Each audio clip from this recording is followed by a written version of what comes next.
नमस्कार, स्वागत है आपका IBC 24 में और मैं हूं आपके साथ शालिनी हाडिया। देश का आम बजट आवाम का साल भर का भविष्य तय करता है। इस बार 1 फरवरी को बजट पेश होने वाला है। केंद्र सरकार के पिटारे से क्या कुछ निकलेगा, इसका हर किसी को इंतज़ार है। खासतौर पर महिलाओं की अगर बात की जाए तो घर का पूरा बजट महिलाओं के हाथ में होता है और इसी के साथ देश का जो बजट है वो पेश भी एक महिला कर रही है। किस बार क्या कुछ उम्मीदें हैं और महिलाएं क्या सोचती है इस आम बजट को लेकर, क्योंकि महंगाई का दौर है। ऐसे में महिलाओं के दिमाग में इस समय क्या चल रहा है, क्या उम्मीदें हैं, उसको जानने के लिए हम आ पहुंचे हैं मध्य प्रदेश की आर्थिक राजधानी इंदौर में। महिलाओं के बीच वर्किंग वुमेन्स है, विभिन्न क्षेत्रों से जुड़ी हुई महिलाएं हैं, उनसे जानेंगे कि आखिर वो क्या सोचती हैं इस बजट को लेकर और इस बार क्या वाकई केंद्र सरकार उनकी उम्मीदों पर खरा उतरेगी। बजट आने वाला है, इस बार कैसी उम्मीदें हैं आपको इस बजट से? देखिए, अगर कुछ भी होता है बजट में, अगर कोई भाव बढ़ते हैं तो सबसे पहला जो बजट गड़बड़ाता है वो गृहिणी का गड़बड़ाता है। और एक गृहिणी होने के नाते सबसे पहले तो ये चाहूँगी कि महंगाई पर कंट्रोल हो। और उसके अलावा अगर आपका पेट्रोल का भाव बढ़ता है या मेडिकल के क्षेत्र में कहीं कुछ बढ़ता है तो भी गृहिणी के बजट पर ही फ़र्क पड़ता है। तो मेरे हिसाब से सबसे पहली चीज़ है कि जो महिलाएं आर्थिक रूप से मजबूत हैं और थी कोरोना काल के पहले, और उनका अगर बजट अभी गड़बड़ है तो महिलाओं के हिसाब से कुछ ऐसा बजट हो कि इस साल वो जो पिछला जो उनका बिगड़ा हुआ जो सब कुछ है वो एक उसमें आ जाए लाइन में। और दूसरी बात ये है कि अभी बीमारियां भी जिस हिसाब से बढ़ रही है और जो चेकअप है, तो मैं सारा ध्यान अपना मेडिकल की तरफ केंद्रित करना चाहूँगी कि मेडिकल के क्षेत्र में जो है दवाइयों के या कोई भी जांच या टेस्ट के क्षेत्र में सरकार को ध्यान रखना चाहिए कि थोड़े से चीज़ों पे कंट्रोल करें और विशेष महिलाओं को छूट देनी चाहिए। मेरे हिसाब से महिलाएं ज़्यादा बीमार होती, ज़्यादा टेंशन लेती हैं और उनके जो जीवन में जो अवस्थाएं आती है कि आपका मतलब एक पीरियड शुरू होने से लेकर मेनोपॉज तक या बच्चे होने के लिए, तो महिलाओं को ज़्यादा मेडिकल एड की ज़रूरत लगती है। तो मुझे लगता है कि लेडीज़ को इसके लिए मतलब छूट मिलनी चाहिए कुछ जाँचों में, कुछ चिकित्सा में। और दूसरा, एक साहित्यकार होने के नाते मैं ये कहना चाहूँगी कि महिला लेखन को थोड़ा सा प्रमोट करने के लिए अगर कुछ पुस्तकें वगैरह या वो निकालती है तो उनको थोड़ी सी इस जगह छूट दे देनी चाहिए। तो थोड़ी छूट मिलनी चाहिए, बहुत इम्पोर्टेंट मुद्दा भी रहता है क्योंकि साल भर का बजट आप ही फिर सेट कर पाएंगी कि कैसा रहेगा। बिल्कुल। सुषमा जी की बात को आगे बढ़ाते हुए मैं ये कहती हूँ कि मेरा ये सोचना है, बीइंग महिला मैं ये सोचती हूँ कि रसोई घर में जो भी इन्वेस्टमेंट्स होते हैं उसमें किसी भी प्रकार का टैक्स माननीय वित्त मंत्री जी को नहीं बढ़ाना चाहिए, क्योंकि अभी कोरोना काल में हमने देखा है बहुत सारे लोगों की जॉब्स चली गई हैं, कोई की सैलरी कम हो गई है। तो हम यदि इंदौर के परिप्रेक्ष्य में बात करें तो इंदौर हमारा एक एजुकेशन हब है और स्टूडेंट्स बाहर से यहाँ पर आते हैं, तो फूड आइटम्स चाहे वो रॉ मटेरियल है या कुक्ड फूड है, उसमें यदि टैक्स बढ़ जाता है तो उससे क्या होता है कि जो बच्चे पेरेंट्स एक लिमिटेड अमाउंट में ही पैसा दे पा रहे हैं अपने बच्चों को, और यहाँ आकर जब वो फूड आइटम्स में ज़्यादा पैसा खर्च करते हैं तो मुसीबतें बढ़ जाती हैं। तो मुझे ऐसा लगता है कि जो होम डिलीवरी है, फूड आइटम्स हैं, रेस्टोरेंट में हम लोग जैसे जाते हैं, तो यदि मैं अपना पर्सनल अनुभव शेयर करूँ, जैसे 3-4 लोगों का हमारी एक छोटी सी फैमिली है और हम रेस्टोरेंट में जाते हैं तो एक फिगर रहता है कि यार 1500-2000 के आसपास हमारा खर्च हो जाएगा, पर जैसे ही 13%-18% GST उसमें लग के आता है तो कहीं ना कहीं वो चीज़ हमको अखर जाती है। तो मेरा ये एक रिक्वेस्ट है इस मंच के माध्यम से कि GST फूड आइटम्स में ना बढ़ाएं। और चूँकि मैं एक गवर्नमेंट स्कूल में टीचर भी हूँ तो मुझे ऐसा लगता है कि लड़कियों के लिए जो हेल्थ और हाइजीन है उस पर काम करना बहुत आवश्यक है और बजट में उसके लिए प्रावधान होना बहुत ज़रूरी है, क्योंकि एक इंफ्रास्ट्रक्चर तो बिल्कुल है हमारे यहाँ, परंतु हाइजीन के लिए बच्चियों के साथ बहुत सारे प्रॉब्लम्स हैं। जैसे यदि हम अभी शेयर करें कि सैनिटरी पैड्स का जो प्रॉब्लम है, तो अभी क्या होता है एक्चुअली कि कोई एक पर्टिकुलर कंपनी आती है, बच्चियों को एक पैकेट्स देकर चली जाती है। तो क्या होता है, हम उनको सिखा रहे हैं कि बेटा ये आपका हाइजीन है, आपको हेल्थ के लिए ज़रूरी है, पर कोविड के बाद आप लोग समझते हैं कि गवर्नमेंट स्कूल में जो स्लम वाले बच्चे आते हैं उनके पेरेंट्स 1 रुपया भी इस चीज़ में खर्च नहीं कर सकते हैं।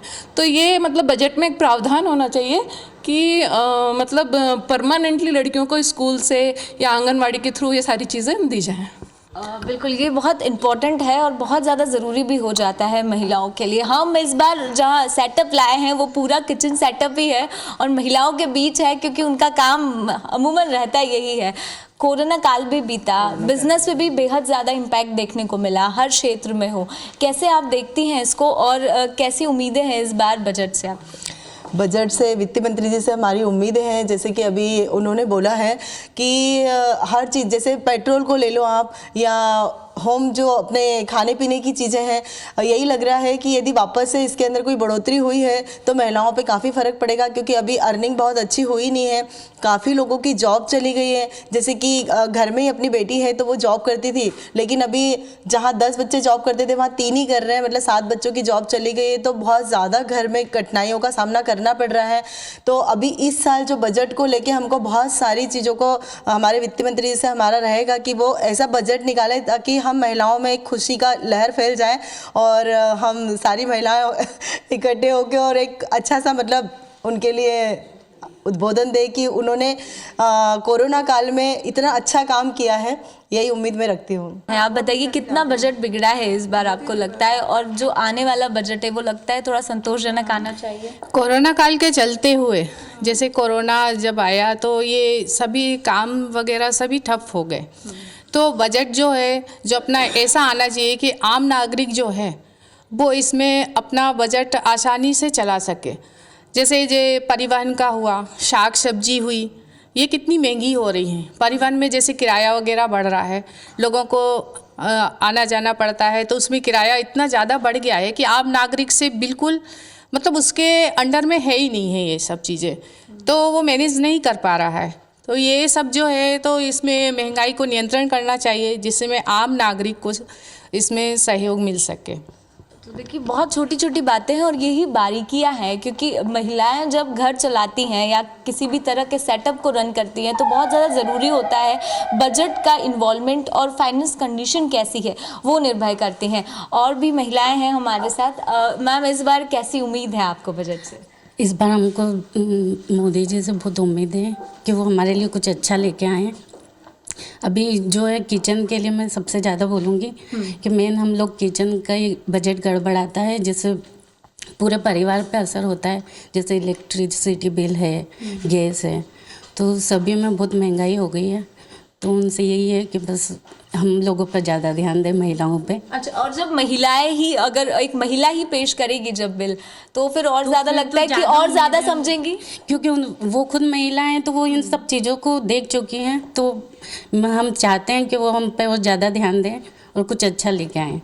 अच्छा लेकर आए। आप मुझे बताइए कैसी उम्मीद है इस बार बजट से? जी, एक गृहिणी होने के नाते मेरी भी वित्त मंत्री जी से यही उम्मीद है कि सबसे ज़्यादा अगर कोई बजट बिगड़ा है किसी का तो वो है किचन का बजट बिल्कुल बिगड़ा हुआ है। जैसे हम महिलाएं हैं, हमारे हर एक महिला के अंदर बजट ऑटोमेटिक बना ही रहता है कि भाई हमको बजट करना, सेविंग करना आता है। सेविंग टोटल पूरी ख़त्म हो गई है। जैसे कि गैस की टंकी इतनी महंगी हो गई है, सब्जियां महंगी हो गई है, आने जाने का किराया महंगा हो गया है। ये सब चीज़ें कहीं ना कहीं बहुत इफ़ेक्टेड अपनी लाइफ पे डाल रही हैं। तो मेरी भी वित्त मंत्री जी से यही अनुरोध है मेरा कि वो महिलाओं के बारे में ज़्यादा से ज़्यादा सोचें, क्योंकि वो खुद महिलाएं, तो हमारी अपेक्षाएं उनसे सबसे ज़्यादा बढ़कर उन्हीं से हैं कि वो सोचें हमारे बारे में। आपको क्या इस बार बजट से उम्मीद लगती है? इस बार बजट से हमें काफ़ी उम्मीदें हैं, क्योंकि वो भी एक महिला हैं, तो हम सोचते हैं कि गर्ल्स की सेफ्टी को लेकर एंड प्लस गर्ल्स एम्पावरमेंट को लेकर थोड़ा प्रमोट करना चाहिए। एंड जैसे गर्ल्स को मतलब रोज़गार के नए नए बिज़नेस अपॉर्चुनिटीज़ खुलनी चाहिए। एंड जैसे बेटी बचाओ बेटी पढ़ाओ आंदोलन जो चल रहा है उसको आगे प्रमोट करके गर्ल्स की सेफ्टी को भी ध्यान में रखते हुए प्लस उनकी एजुकेशन पे ज़्यादा से ज़्यादा जोर देना चाहिए। Thank you. देखिए, एक बड़ा बात होती है, क्योंकि अब एक तरफ सरकार जो है महिला सशक्तिकरण पर जोर दे रही है, लेकिन उसके साथ क्या उन्होंने ऐसी पॉलिसी मेकिंग बनाई है जो उनका वाकई में जो भविष्य है उसको सुदृढ़ कर पाए? कैसा आप समझते हैं इस बार के बजट से, कैसी अपेक्षा है? क्योंकि एक वित्त मंत्री हमारी खुद महिलाएं हैं, तो महिलाओं की जो अपेक्षाएं हैं उनसे बहुत ज़्यादा है, और ज़रूरी है कि इस बार का जो बजट है वो महिलाओं की सुरक्षा स्वतंत्रता और आर्थिक सक्षमता पे हों, क्योंकि कई सारी जो गवर्नमेंट की योजनाएं हैं जो लॉन्च हुई हैं उसकी अवेयरनेस बहुत जो निचला तबका है उन तक नहीं अभी तक पहुंच रही हैं। जहां तक हम बात करें सक्षम वर्ग की, तो सक्षम वर्ग ही उस चीज़ के बेनिफिट्स ले पाता है, तो कहीं ना कहीं ट्रांसपेरेंसी नहीं है। अगर हम बात करें एमएसएमई की, तो एमएसएमई के लिए जितने भी योजनाएं लॉन्च की गई हैं तो उसका जो फ़ायदा है वो सिर्फ बड़े इंडस्ट्रियलिस्ट ही उठा पा रहे हैं, क्योंकि ग्रामीण क्षेत्र की अगर महिलाओं की बात करें तो उन तक इसकी कोई भी योजनाओं का वहाँ तक पहुँचना मुश्किल है, क्योंकि इस बारे में उनको इतनी अवेयरनेस है नहीं। तो अवेयरनेस बहुत ज़्यादा ज़रूरी है, इसलिए ग्रामीण क्षेत्र में ही जाकर इसके एक फोरम तैयार किया जाए और उसी को हम उनको वहीं पे उन योजनाओं के बारे में जानकारी दे सके। क्योंकि होता क्या है, जो बड़ी इंडस्ट्रियलिस्ट जो है वो इसका बेनिफिट बहुत ज़्यादा उठा पा रहे हैं, क्योंकि इनको इनके जो टर्म्स एंड कंडीशंस है इन सभी के बारे में बहुत ज़्यादा जानकारी रहती है, तो वो लोग इसका फ़ायदा उठा लेते हैं, तो ये मिसयूज़ बहुत कहीं हो रहा है। तो मेरा मतलब एज अ वुमेन एम्पावरमेंट के लिए जब ऑर्गेनाइजेशन वर्क कर रहा है तो मैं चाहती हूँ कि इसमें ट्रांसपेरेंसी के लिए सीधा ये केंद्र से कनेक्ट हो, ना कि बीच में इसमें कुछ झोलझाल हो। तो इस तरीके की हम चाहते हैं कि योजनाओं को लागू किया जाए।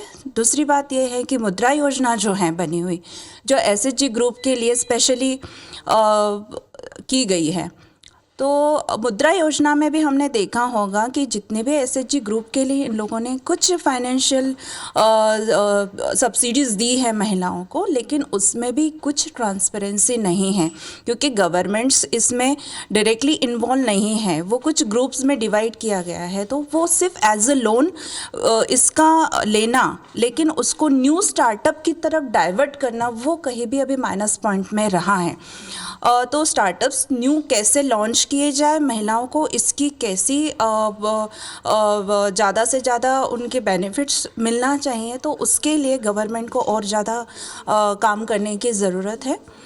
दूसरी बात अगर हम बात करें शिक्षा की, क्योंकि ऑर्गेनाइजेशन हमेशा स्लम्स और रूरल्स में काम कर रहा है, तो गवर्नमेंट की जो स्कूल्स है उनकी जो हालात है वो बहुत ज़्यादा बदतर है, और जो ये वर्ग है वो अच्छे एजुकेशन के लिए बच्चों को अच्छे महंगे स्कूल्स में नहीं कर पाते, तो कहीं ना कहीं इसका असर शिक्षा पे पड़ रहा है। तो बहुत ज़रूरी है कि गवर्नमेंट स्कूल्स के जो हालात ख़राब है उसको सुधारने के लिए। बिल्कुल, देखिए उम्मीदें बहुत सारी हैं और वास्तविकता में ये बहुत ज़्यादा ज्वलंत मुद्दे हैं जिस और सरकार को निश्चित तौर पर अपने बजट में ध्यान देने की ज़रूरत है। और भी महिलाओं के बीच रूबरू कराएंगे बजट को लेकर आखिर महिलाएं सोचती क्या हैं, क्योंकि एक बड़ा वर्ग है और इन्हीं के हाथों में पूरी बागडोर होती है। खासतौर पर महिलाएं जो घर भी संभालती हैं, वर्किंग पे भी जाती हैं, वो क्या उम्मीदें इस बार रखती हैं और क्या कोरोना का इफेक्ट ज़्यादा पड़ते हुए नज़र आ रहा है? आप मुझे बताइए, इस बार कैसी उम्मीदें आपको लगती है इस बार के बजट से? बिजनेस, घर, सब चीज़ों की जिम्मेदारी है, और क्या उम्मीदें हैं सरकार से? देखिए शालिनी जी, हिंदुस्तान एक ऐसा देश है जो डेवलपिंग कंट्रीज़ के अंदर आता है, तो मैं थोड़ा सा इकोनॉमिक्स के ऊपर थोड़ा प्रकाश डालना चाहूँगी। एक डेवलपिंग कंट्री में 8% मिनिमम जीडीपी ग्रोथ होनी चाहिए, जो कि आज की तारीख में हिंदुस्तान की है -23%। माइनस में भी डबल डिजिट में हम अभी जा चुके हैं। और हम जहां पाकिस्तान की बात करते हैं कि भाई वो उनकी आर्थिक स्थिति अच्छी नहीं चल रही है, तो उसके हिसाब से हमारी भी बहुत ज़्यादा अच्छी नहीं चल रही है। मैं ये वाली बात कहना चाहूँगी कि 2008 में जब पीएम हमारे मनमोहन जी थे और वो इकोनॉमिस्ट थे, तो उस टाइम पे जब हमारी ग्रोथ थी तब वो थी 10%, पॉजिटिव में 10% थी 2008 में, और आज 2020 में हम -23% पे बैठे हैं। जो हमारी फाइनेंस मिनिस्टर है निर्मला सीतारमण जी, मैं उनसे ये एक्सपेक्ट करती हूँ कि अभी के बजट में वो एफएमसीजी सेक्टर, जो फास्ट मूविंग कंज्यूमर गुड का सेक्टर है, जिसके अंदर ज़्यादातर हमारी ग्रॉसरीज आती हैं घर की, उस पर सब्सिडीज़ वो प्रोवाइड करे, ताकि देखिए सब्सिडीज़ और टैक्स, ये दो मेजर्स रहते हैं जिसको गवर्नमेंट यूज़ करके, टैक्स जिस पे लगाती है वो चीज़ महंगी हो जाती है, सब्सिडीज़ जिनको देती हैं वो प्रोडक्ट सस्ते हो जाते हैं। तो फास्ट मूविंग कंज्यूमर गुड्स को उनको सस्ता करना चाहिए, क्योंकि ये बेसिक नेसेसिटीज़ में आती हैं जो चीज़ें हैं। एक एफएमसीजी सेक्टर, एक पावर सेक्टर जिसके अंदर एलपीजी सिलेंडर और डीजल पेट्रोल ये सस्ते होने चाहिए, क्योंकि अल्टीमेटली डीजल और पेट्रोल के महंगे होते ही सारे प्रोडक्ट्स पर ट्रांसपोर्टेशन कॉस्ट एडिशनल जुड़ जाती है। तो अभी तो हमें जो ये बजट है, I am eyeing on it कि ये बहुत ज़्यादा कंज्यूमर फ्रेंडली हो, बिकॉज लोगों को रेंटल इनकम आनी बंद हो चुकी है, लोगों की जॉब्स जा चुकी हैं, अभी हमारी इकोनॉमी एक बहुत ही बड़े आर्थिक संकट से जूझ रही है। स्कूल्स बंद थे इतने टाइम पे, स्कूल की फ़ीस के साथ बहुत ज़्यादा कॉम्प्रोमाइज़ किया गया है। साथ ही में होटलिंग, जो जिनकी होटल बिजनेस है उनको बहुत ज़बरदस्त मार पड़ी है। एविएशन में, अब एविएशन सेक्टर्स देखें, क्योंकि ट्रैवलिंग 3-4 महीने तक, जब तक लॉकडाउन था तब तक बंद थी, तो एविएशन सेक्टर में बहुत ज़बरदस्त मार पड़ी है। तो अभी उनके बहुत ज़बरदस्त रिस्पॉन्सिबिलिटी है कि उनको एक कंज्यूमर फ्रेंडली बजट ही पेश करना चाहिए। कंज्यूमर फ्रेंडली एक्चुअली बहुत ज़्यादा रिक्वायर्ड है, क्योंकि आपको इकोनॉमी को ग्रोथ करना है तो उसके लिए बहुत ज़्यादा ज़रूरी है। आपकी क्या एक्सपेक्टेशन है इस बार आम? देखिए, सबसे पहले तो जो मोदी गवर्नमेंट ने बहुत सारे कैंपेन्स चला रखे हैं, जैसे आत्मनिर्भर भारत, ठीक है। दूसरा जो इन्होंने कैंपेन चला रखा है वो चला रखा है स्वच्छ भारत, ठीक है। मैं चाहती हूँ कि हम लोग शैक्षणिक भारत के ऊपर काम करें, ठीक है। शैक्षणिक भारत अगर मैं समझाऊं तो देखिए, बहुत सीधी सी चीज़ है। हम लोगों के यहाँ पे जो एजुकेशन रेट है वो बहुत ही लो है। अगर मैं सारे स्टेट्स की बात करूं तो सिर्फ जो केरला है वहाँ पे एजुकेशन रेट जो है वो अराउंड 96% के समथिंग जाता है। But what about the other states? अगर मैं एमपी और छत्तीसगढ़, मध्य प्रदेश और छत्तीसगढ़ जैसे स्टेट्स की बात करूँ तो यहाँ पे जो एजुकेशन रेट है वो बहुत ही लो है।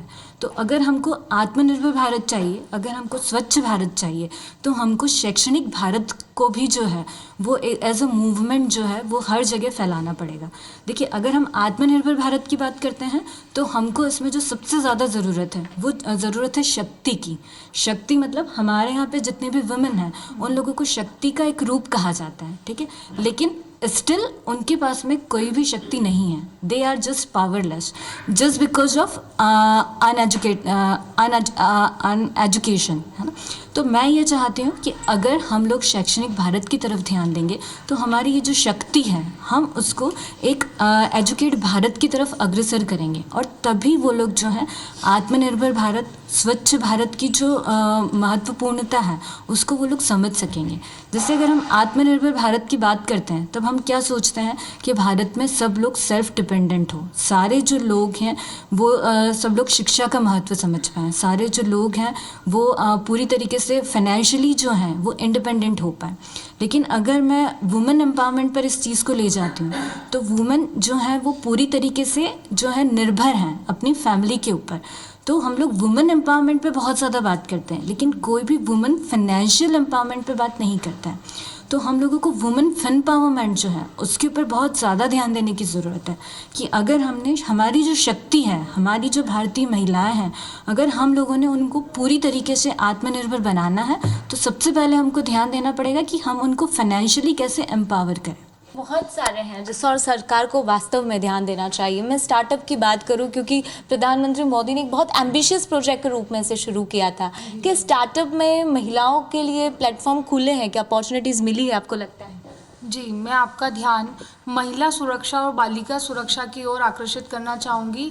इसके लिए जैसे सरकार स्पेशल टास्क फोर्स जो बना रही है उसमें बजट में निरंतर इसमें वृद्धि हो रही है, पर मेरा ऐसा मानना है इस साल इसको 25 करोड़ से लेकर 30 करोड़ का महिलाओं के लिए बजट प्रस्तुत होना चाहिए, क्योंकि ये पूरे भारत की महिला की सुरक्षा की बात होगी।